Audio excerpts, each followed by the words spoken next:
And finally, the holiday season is a time for joy and adventure, with countless travelers taking to the skies in search of new memories. But what happens when excitement turns to frustration before the plane even takes off?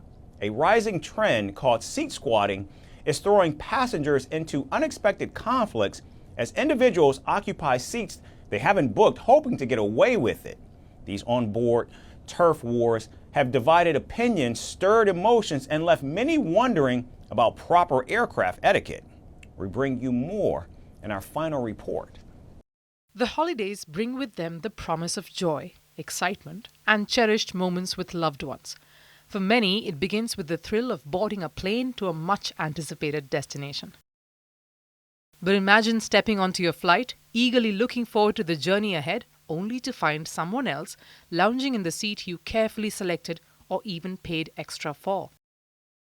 This is the growing phenomenon of seat squatting, a frustrating trend that is quickly becoming a regular source of tension on flights.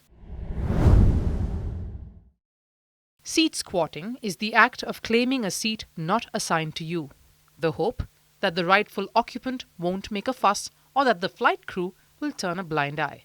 It's a behavior that is becoming the latest alarming trend among travelers and creating plenty of uncomfortable confrontations mid-air. However, the motivations behind seat squatting vary. Some travelers hope to avoid the middle seat in favor of a more desirable window or aisle seat, while others seek to sit closer to companions without paying seat selection fees. As airlines increasingly monetize seat preferences, the temptation to cut corners has grown. The middle seat gets both armrests. Thing is entirely an online knowledge thing. Yes, it's courteous and makes sense if you think about it, but the average person who flies once or twice per year likely doesn't know or think about it. A flight attendant described her approach to these disputes. Once someone says, "That's my seat," I make the squatter move 100% of the time. However, not all situations are resolved so directly. Social media is ablaze with discussions about how to handle these situations.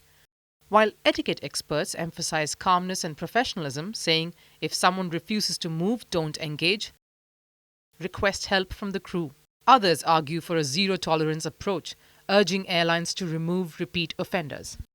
First was a guy that was supposed to be in 28C who was all the way up in 12B and was trying to argue it was his seat. And the next was a lady in 18A who was being adamant with the seat holder that she needed to be by the window and not in the middle. The next was a couple that was supposed to be in 24C and D and decided to camp out and plant their flag in 24A and B. Now, despite the frustration, the trend isn't likely to disappear anytime soon. Stories continue to emerge, and many travelers admit they'd feel too embarrassed to attempt such a stunt themselves. And with airlines yet to publicly address this growing issue, seat squatting remains a gamble some are willing to take.